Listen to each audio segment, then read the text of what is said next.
Excerpt number 32. The friends should primarily speak together about the greatness of the Creator, because according to the greatness of the Creator that one assumes, to that extent he naturally annuls himself before the Creator.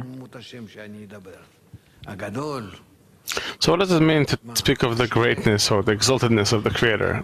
The Great One, the rules of everything more than anyone and everyone. In what sense do I need that?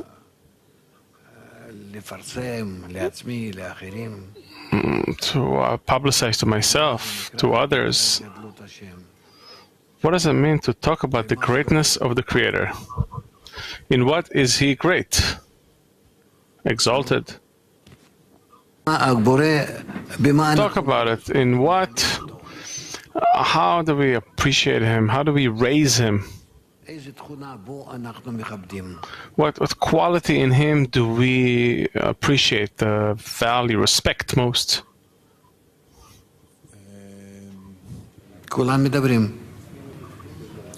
Everyone speaks.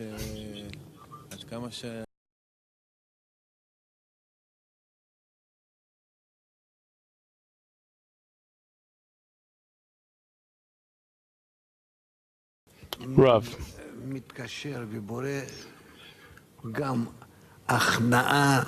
how do we connect to the Creator? Also, subjugation down to zero completely, because the will to receive does not exist in Him.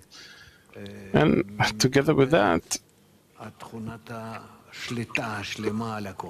we connect to the quality of control, total control. How does these two qualities get reconciled? Total annulment and total control.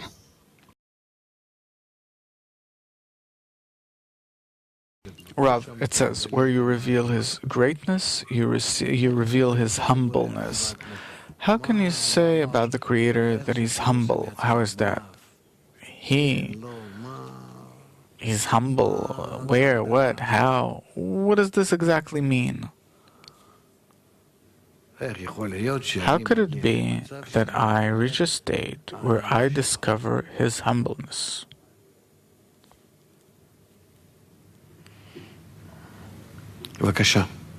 Please.